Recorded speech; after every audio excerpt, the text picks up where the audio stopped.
Bismillahirrahmanirrahim. Alhamdulillah nahmaduhu wa nasta'inuhu wa nastaghfiruh. Wa na'udzu billahi min shururi anfusina wa min sayyiati a'malina. May yahdihillahu fala mudilla lahu wa may yudlil fala hadiya lahu.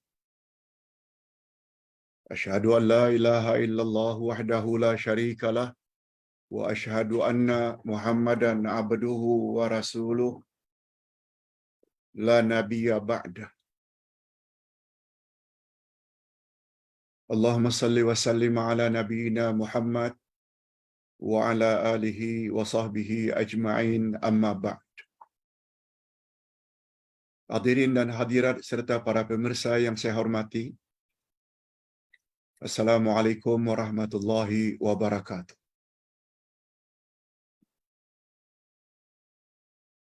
Alhamdulillah kita bersyukur kehadirat Allah Azza wa Jalla. Berkat taufiknya kita dapat bersama dalam majlis ilmu yang pernah disebut oleh Nabi sallallahu alaihi wasallam sebagai taman-taman syurga di atas muka bumi. Mudah-mudahan dengan mengikuti dengan tekun dan istiqamah akan memudahkan kita di sana di akhirat meniti siratal mustaqim sehingga termasuk orang yang layak masuk syurga. Amin ya rabbal alamin. Lebih-lebih lagi topik pembahasan kita hari ini tentang Al-Asma'ul Husna yang akan membahas nama Allah Al-Quddus yang artinya Maha Suci. Nama Allah Al-Quddus yang artinya yang Maha Suci akan kita ulas lebih kurang setengah jam atau 40 minit khusus membahas tentang Al-Quddus. Bila ditanya apakah ada dalam Quran nama Allah Al-Quddus, apa kaitannya dengan takdis?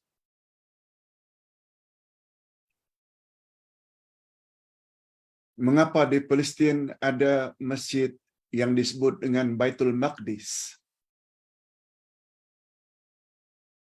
Semuanya ada kaitannya dengan nama Allah Al-Quddus. Dari akar kata yang sama.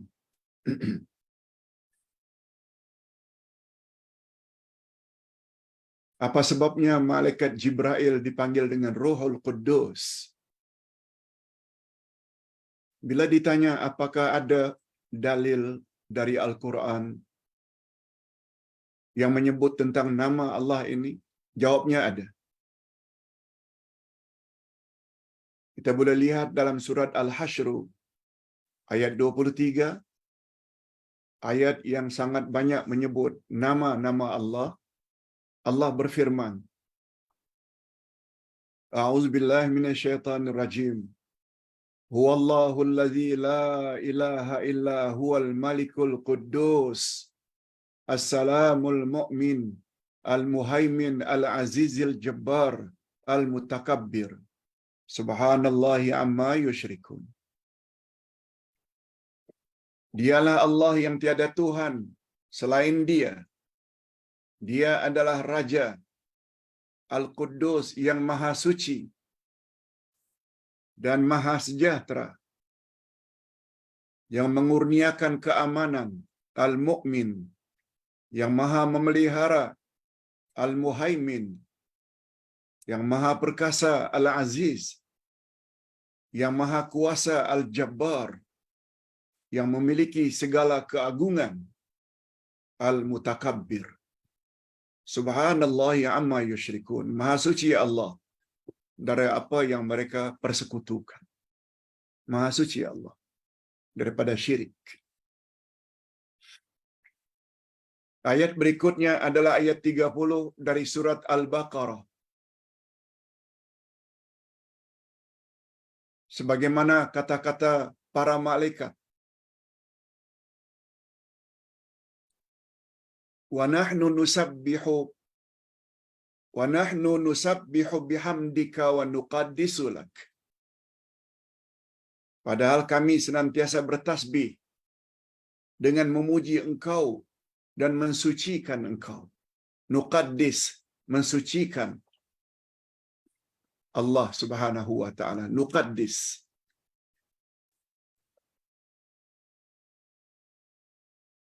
Setelah mengetahui adanya dalil membuat kita tidak ragu lagi bahawa Allah memang mempunyai nama Al-Quddus, banyak lagi sebenarnya ayat-ayat lain malah terdapat juga di dalam hadis Nabi. Tak perlulah kita sebut terlalu banyak, cukup. Jangankan dua, satu pun dah cukup. Sebab semua Al-Quran adalah benar belaka. Nah, sekarang kita berpindah kepada makna Al-Quddus. Makna Al-Quddus. Al-Quddus, dia adalah bentuk sirah mubalaghah. Format atau bentuk yang menyatakan bersangat-sangatan. Allah itu suci, bersangat-sangatan kesuciannya. Sehingga tidak sedikit pun ada kekurangan, keaiban atau kecacatan. Beda dengan makhluk. Hebat dan suci macam mana pun seseorang, pasti ada kekurangannya. Tapi Allah tidak.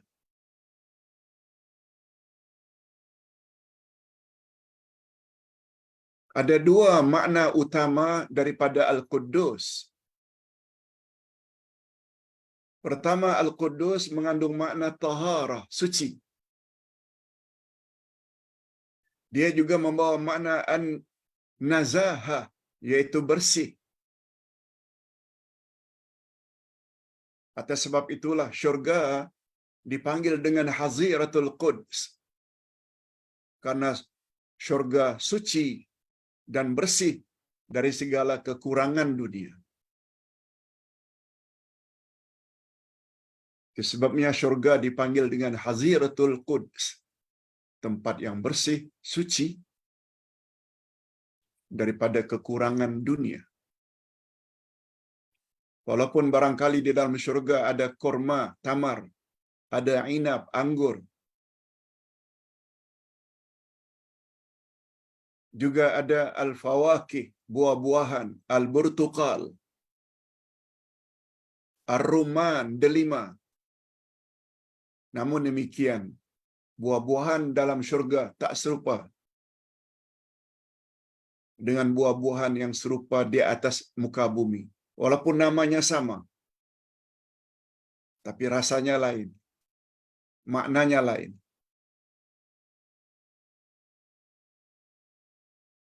Itu sebabnya Nabi Muhammad sallallahu alaihi wasallam dalam hadis sahih pernah bersabda, "Man tarakal khamra wa huwa yaqdiru alaihi la asqiyannahu min haziratil quds." Siapa yang meninggalkan arak, khamar, minuman keras, minuman memabukkan, siapa yang meninggalkan arak sedangkan dia mampu berbuat demikian, dia boleh beli kalau dia ingin beli, tapi dia tidak mampu. Maaf, tetapi dia tidak mau beli, tidak mau minum malah. Maka orang tersebut Allah Subhanahu wa taala akan suguhkan, hidangkan untuknya arak, khamar dari Haziratul Quds, yaitu syurga. Sebab arak dalam syurga tidak memabukkan. Yang kedua, Al-Quddus juga membawa makna al-barakah. Al-barakah,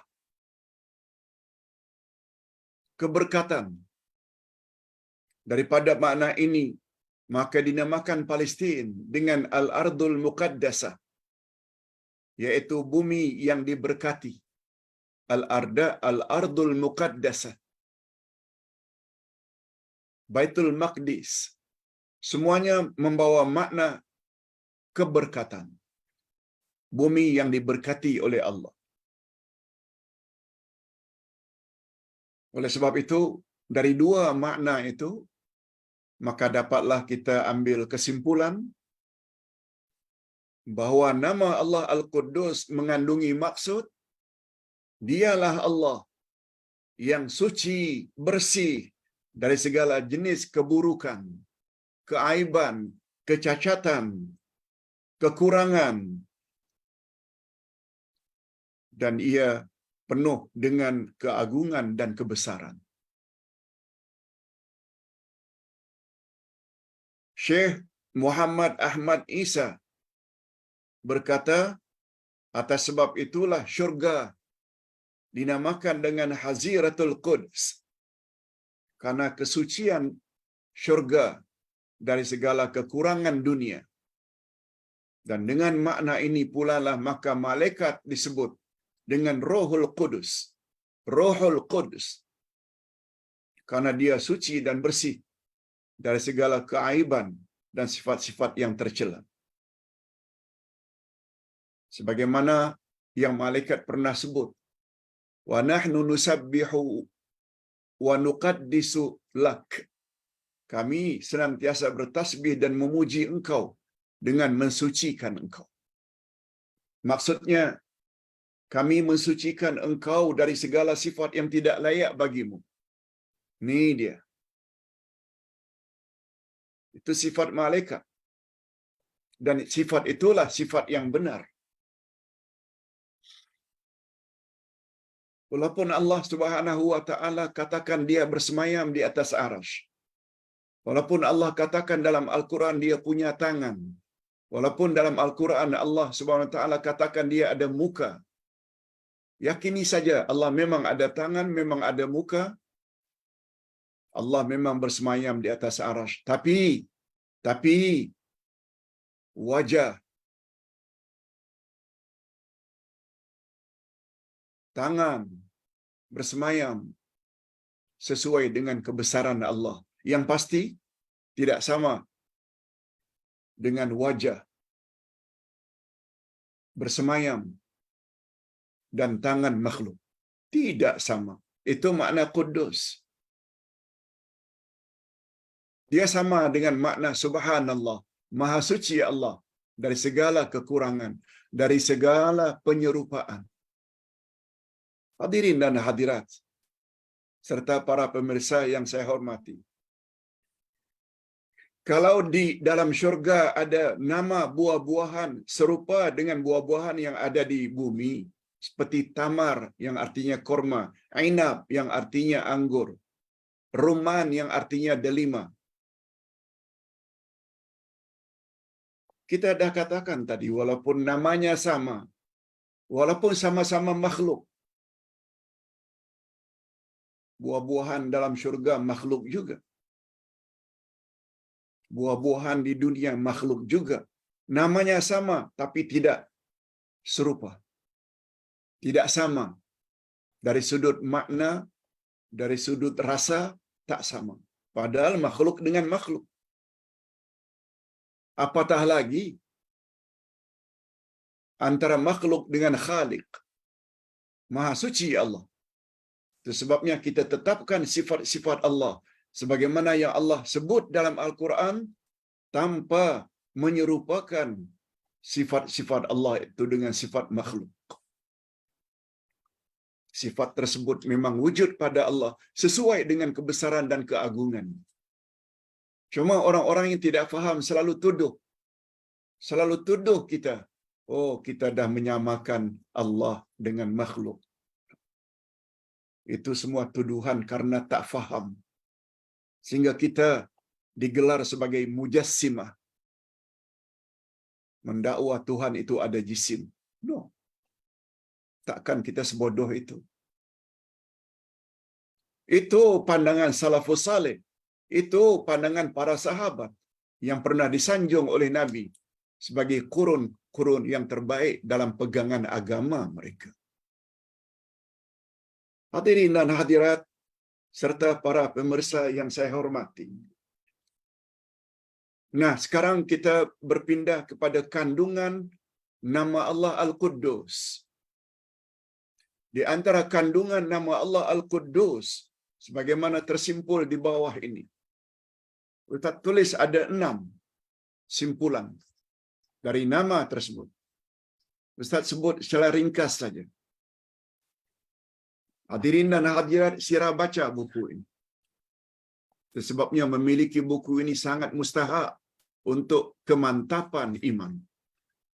Sebab Allah, iman kepada Allah mustahil andai kata kita tidak belajar Al-Asma'ul Husna.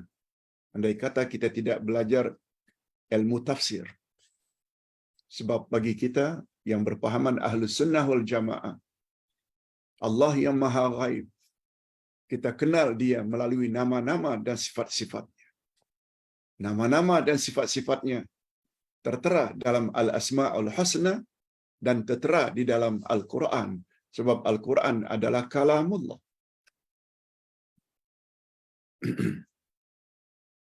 Miliki buku ini. Selagi stok masih ada.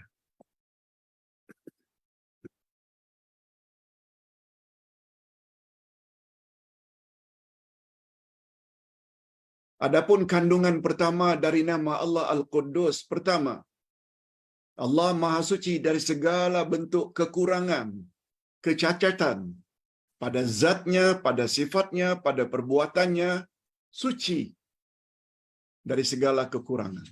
Itu satu. Allah Subhanahu Wa Taala Maha Agung, Maha terpuji dengan segala kelebihan dan kebaikan. Kalau Allah berbuat baik, kebaikan Allah itu tidak ada tolok bandingannya. Tidak ada taranya. Melebihi segala-galanya. Yang ketiga, Allah sebagai sumber segala keberkatan. Ingin mencari keberkatan, minta kepada Allah.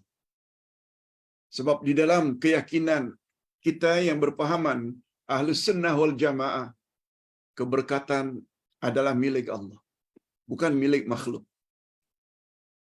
Ini sebagaimana kita sebut pada awal tahiyat. At-tahiyatul mubarakatus salawatut tayyibatu lillah. Segala penghormatan, segala kebaikan, segala keberkatan, semuanya adalah milik Allah. Lillah, milik Allah. Sebabnya minta keberkatan, minta langsung kepada Allah. Bukan dengan mencium tangan orang alim, bukan dengan ambil atau minum bekas minuman orang alim. Keberkatan itu milik Allah. Oleh sebab itu carilah di mana keberkatan itu telah diturunkan oleh Allah. Cari. Sebab keberkatan maknanya banyak dan berlipat-lipat ganda. Antara lain dalam majlis ilmu. Orang yang menghadiri diri dalam majlis ilmu, mereka di bawah naungan sayap-sayap malaikat. Lihat. Siapa yang rajin, sungguh-sungguh pergi ke majlis ilmu, mudah baginya jalan menuju ke syurga. Itu dia. Majlis ilmu seperti ini dikatakan taman-taman syurga. Allahu Akbar. Itu makna al-barakah. Hadirin dan hadirat serta para pemirsa yang saya hormati.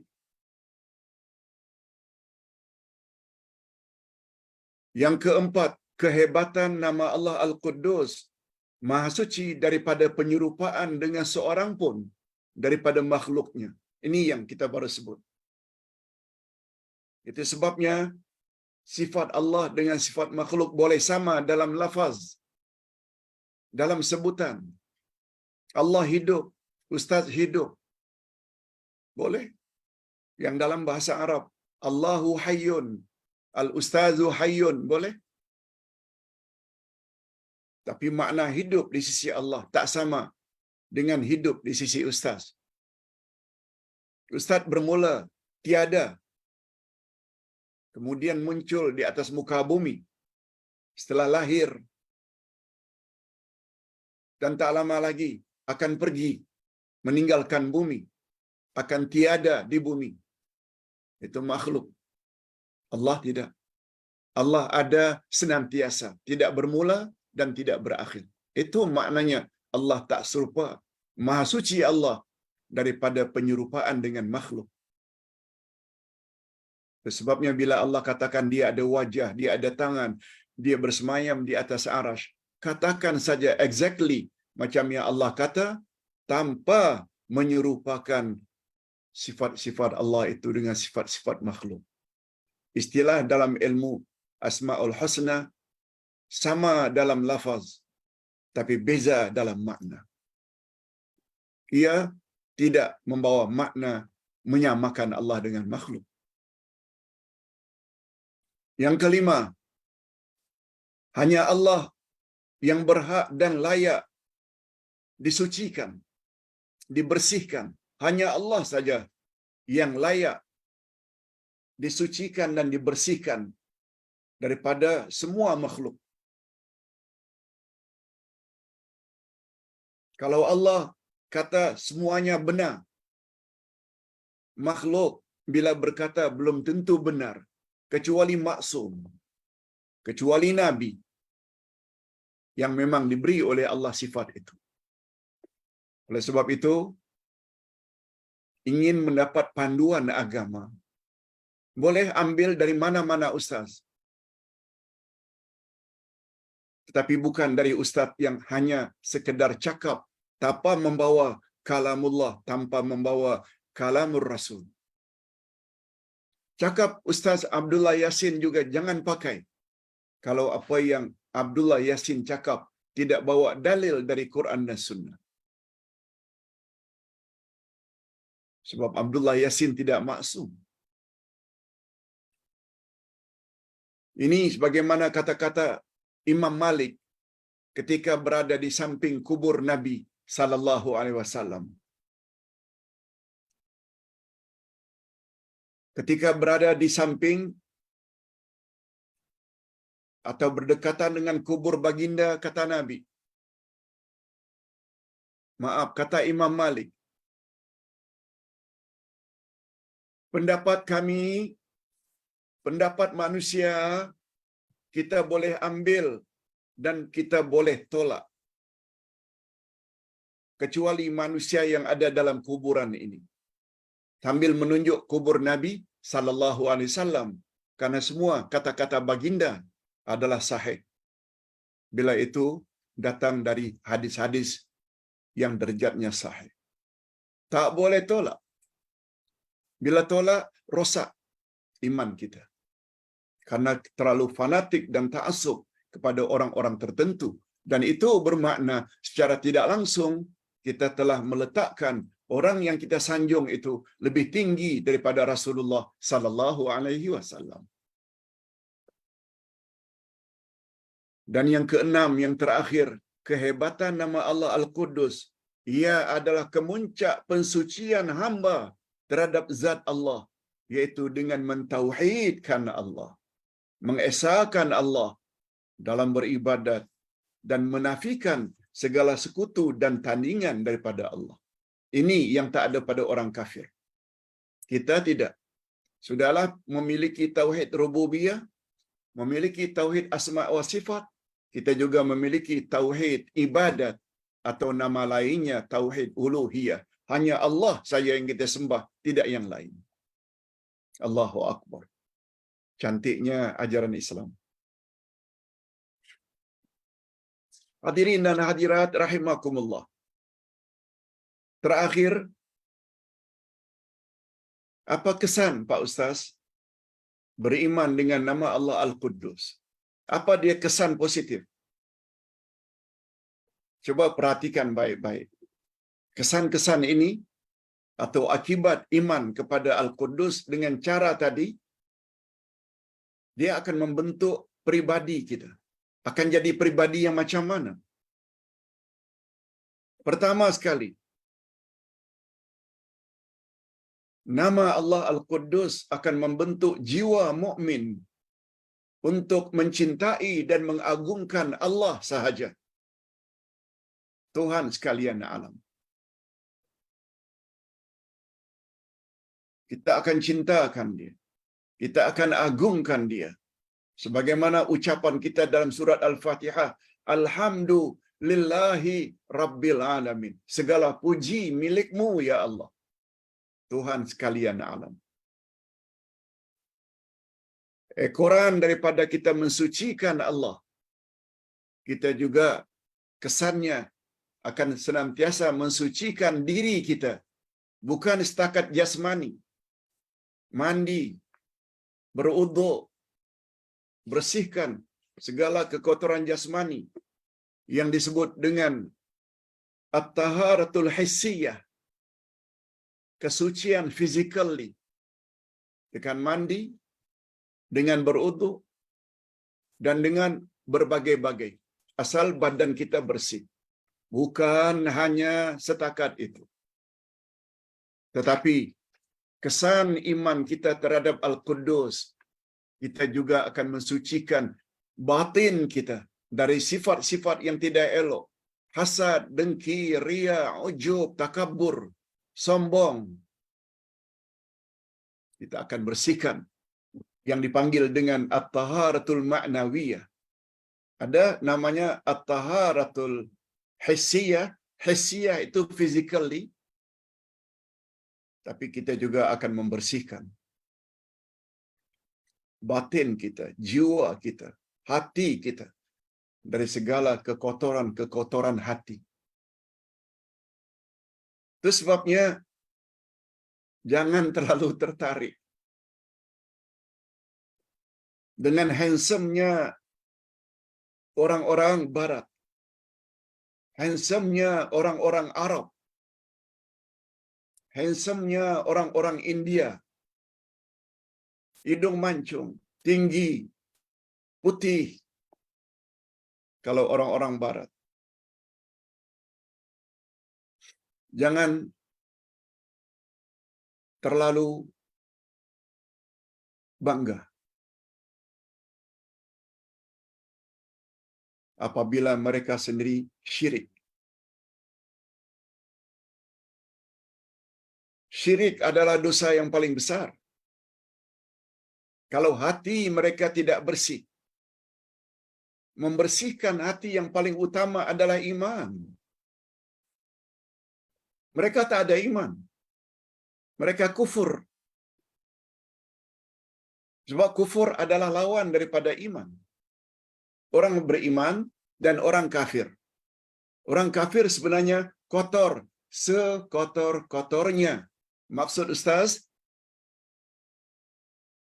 rohaninya. Taharatul ma'nawiyah tak ada pada mereka. Walaupun kita tidak handsome, walaupun kita tidak cantik, tapi hati kita bersihkan. Yaitu ikhlas mata-mata untuk Allah. Sayang, cinta kepada Allah. Kita bersihkan daripada sifat-sifat yang tidak elok. Yang kedua, kesannya iman kepada nama Allah Al-Quddus.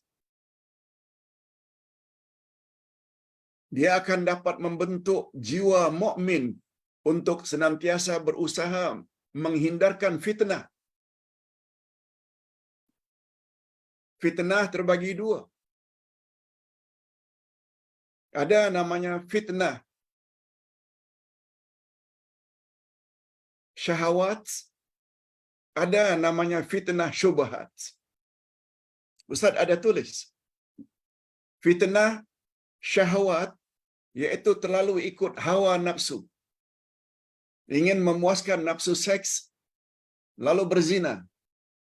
Homoseks, lesbian. Karena ingin memuaskan nafsu, ingin kaya lalu rasuah, menipu. Itu namanya fitnah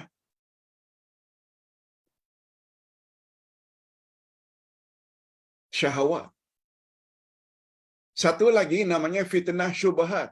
Syubhat itu maknanya samar-samar, ragu-ragu. Dan cara untuk menghindarkan ditimpa oleh fitnah, kita kena yakin. Dan untuk sampai kepada keyakinan, mesti tambah ilmu. Terutama ilmu yang datang dari Allah dan ilmu yang datang dari Rasul.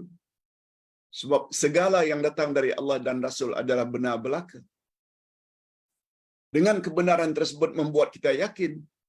Bila dah yakin, kita dah tak ragu-ragu lagi. Orang yang selalu ragu-ragu ini, puncanya karena kurang ilmu saja.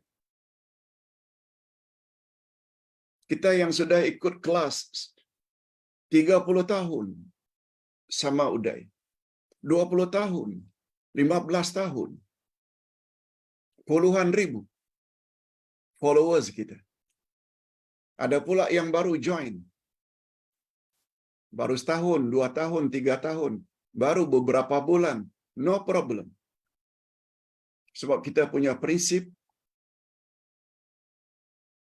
better late than never. Better late than never.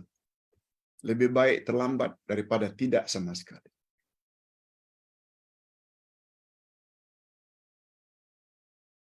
Late is better than never. Hadirin dan hadirat rahimakumullah. Yang ketiga, kesannya, nama yang agung ini akan memberi kesan pada jiwa orang yang beriman untuk senantiasa menghindarkan diri bukan saja dari perkara-perkara yang nyata seperti makruh, syubhat, malah dia juga akan menjauhi segala perkara mubah. Bukan saja terhadap haram, makruh, syubhat, terhadap perkara-perkara yang boleh pun dia akan jauhi. Andai kata yang boleh itu menghabiskan masanya tanpa faedah. Tanpa faedah. Ada. Faedah dunia tidak, faedah akhirat pun tidak. No.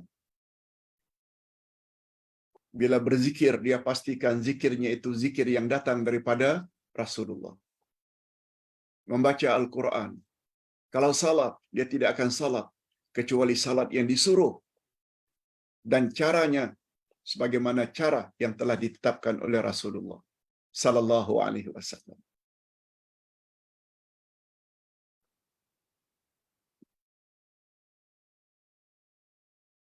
Dan yang terakhir, yang keempat, nama yang agung ini juga akan membuat seseorang tidak terlalu mengutamakan kelezatan jasmani. Enggak. Tetapi justru akan mendorongnya untuk terus menimba ilmu pengetahuan yang berguna dan memiliki akhlak yang mulia. Hakikat ini tersimpul di dalam 2 perkara. Ini kesan yang keempat. Apa dia 2 perkara? Dia akan berusaha terus-menerus mencari kebenaran yang hakiki.